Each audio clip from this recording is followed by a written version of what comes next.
Pois hoje é 29 de junho. Esse tempo voa, passa. Meu Deus. Cara, eu já sou como diz alguém assim, né? Já ando com o Estatuto do Idoso embaixo do braço, né? Uma propaganda, me lembro do extinto Bamerindos. O tempo passa, o tempo voa e a poupança Bamerindos continua numa boa. Nem tão boa assim, né? Porque quebrou o banco. Mas faz muito tempo. Eu me lembro, quando eu comecei a trabalhar, lá pelos idos de 1977, estava eu com 14 anos. Cara, 77. E hoje, 29 de junho, minha neta faz 2 anos de idade. E eu comecei a trabalhar como office boy. Eu era contínuo. Sabe o que era um office boy? Era aquele negócio seguinte: olha, eu tenho que mandar um bilhete para o João da Silva. Chama o office boy, dá o bilhete, saiu o office boy correndo pelas ruas de Porto Alegre e levava o bilhete. Olha, ele pediu que o senhor responda. Tá, espera aí. Sentava lá e ficava esperando, trazia de volta o bilhete ou um documento assinado.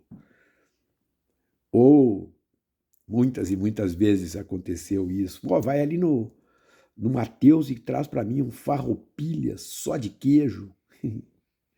Quantas e quantas vezes fiz isso, né? Mas o fundamental que eu quero dizer era isso, né? O office boy era esse troço, né? Ao fim do mês tem que levar as caixas da folha de pagamento para não sei aonde, porque não sei quem tem que assinar. Lá ia eu, subia. Eu me lembro que comecei ali perto da rodoviária, na Júlio de Castilhos, né? Subi até o centro, ali a Salgado Filho, para cumprir a minha função. Hoje é tudo digital, tudo inteligência artificial, tudo virtual, ninguém sai de casa, né? Eu me lembro quando eu comecei a advogar, eu à tarde eu usava para peticionar, né? Para trabalhar, fazer as coisas de escritório. 8h30 da manhã eu estava no foro, ali na Celeste Gobato, começava lá de cima e ia descendo, né? Cartório em cartório que eu precisava entregar as petições, ver as coisas e tal. Hoje não, né? Hoje tu abre o EPROC, tá tudo ali. Agora o judiciário parece que alocou todo o acervo na nuvem, né? Não existe mais. Mas por incrível que pareça, eu conheço gente que pensa rigorosamente igual ao que pensava em 1900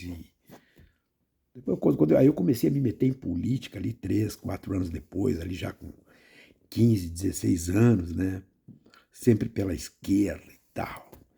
E vamos lá, vamos mudar o mundo, vamos fazer as coisas. A vida foi andando, tive filhos, agora com a neta, né? Maravilhosa, querida. Mais uma razão de vida, sempre mais uma razão de vida. Né? E eu sempre ingenuozão, assim, no sentido de romântico. Romântico no sentido de utópico. Utópico quer dizer o quê? O olho sempre encharcado de horizonte. Caminhar, caminhar. A utopia é a razão da caminhada. Ah, nós vamos realizá-la? Não, é bom que não. Porque no momento em que eu realizar a minha utopia, eu paro de caminhar. Eu não quero parar de caminhar. Mas de lá para cá eu venho mudando, mudando, mudando, mudando. Espero que tenha mudado para melhor. Aprendendo, aprendendo, aprendendo, ouvindo, vendo que as coisas mudam, me expondo a riscos. Eu até hoje, na minha vida, eu ocupei um cargo público na minha vida. Eu fui subchefe da Casa Civil no governo Olívio Dutra. Até hoje não assumi outro cargo público, não sei se vou assumir. Mas também não nego a possibilidade das novas experiências, não nego. Elas têm que valer a pena, a causa tem que valer a pena. Mas a minha reflexão hoje, neste momento em que eu percebo como o tempo passa e como o tempo passa para o bem, vejam só, minha barba branca, meus cabelos não existem mais, a minha visão já vem turva, mas a minha tesão continua a mesma, rigorosamente a mesma, com a vontade de caminhar. Mas me impressiona o fato de que existem pessoas que conheci há 30 anos atrás, que seguem pensando rigorosamente a mesma coisa. Não mudaram. Não viram que não há mais contínuo para levar recado. Hoje nós usamos o WhatsApp. Hoje a inteligência artificial está aí. Não existem mais aqueles arquivos de aço que tomavam espaços enormes nos nossos escritórios. Não, está tudo virtualizado, tudo digitalizado. Não existem mais aquelas necessidades de compra de caixas e caixas de chamex, papel, porque nós tínhamos que imprimir as petições. Hoje, por incrível que pareça, não existe mais a necessidade das pessoas dentro de um escritório, porque a inteligência artificial o substituiu. Mas tem gente que faz política como se estivesse nos anos 80, vendo uma sociedade como se fosse a dos 1900, mais precisamente a de 1917. É uma pena isso, porque o tempo voa e a poupança Bamerindos, às vezes, não fica numa boa.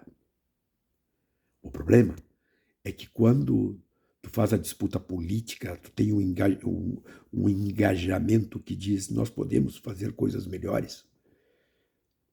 Tu olha para os lados e percebe que, às vezes, ser dinossauro é sua força de expressão. Nós não podemos negar os avanços da tecnologia, da humanidade e estas coisas. Sabem vocês, a Dinamarca acaba de aprovar o imposto sobre o peido. É verdade. O imposto sobre a emissão de gás metano. Emissão por bovinos, ovelhas, porcos, etc. Porque o metano é o gás que mais agride a camada de ozônio. Isso é verdade. Então, a partir de 2030, a vaca peidou, a vaca pagou. Se formos olhar a pecuária brasileira, e mais do que isso, a consciência daqueles que são os verdadeiros bovinos, que são os donos da pecuária brasileira, está um escândalo para eles. Mais ou menos como segue um escândalo, por exemplo, no mundo liberal, aquela pessoa que tem o Chevetinho 76 e é contra o imposto sobre grandes fortunas, porque ele tem o desejo sincero de ser um trilhardário. O tempo voa. E determinadas pessoas, tanto pela esquerda quanto pela direita, continuam no mundo do atraso, na negação do verdadeiro mundo, dos seus avanços, dos avanços da humanidade. Nós somos muito melhores como humanidade, acreditem, com todos esses avanços que temos. Mas não podemos fazer como nos primórdios da Revolução Industrial, que o operariado destruía máquinas porque atribuía a elas a razão da indignidade, da exploração do trabalho. Não, não eram as máquinas, eram as pessoas que exploravam e seguem explorando as pessoas. Nós precisamos avançar, gente. Eu conheço gente há 30 anos que está no meu campo político e que não mudou uma vírgula naquilo que pensa. Porque é mais fácil dizer-se convicto. Mais fácil admitir a dúvida, querer a dúvida, esclarecer-se com ela. É o caminho, acreditem. Já dizia o velho excremêncio de Quaraí. Resolver problema tem um grande passo acertado, reconhecê-lo como problema. No momento em que nós o reconhecemos, nós estamos criando as condições para avançar. Mas eu confesso, muita gente se comporta como na época em que eu era office boy, que eu levava bilhete para cima e para baixo, documento para cima e para baixo. E hoje a inteligência artificial simplesmente diz: não é só o office boy que terminou. A partir de agora, office boys, que já não existem, lá de algum lugar utópico, perceberão que advogados, engenheiros, arquitetos, etc., também não precisam mais. Precisamos nos reinventar todos os dias. Vamos nessa.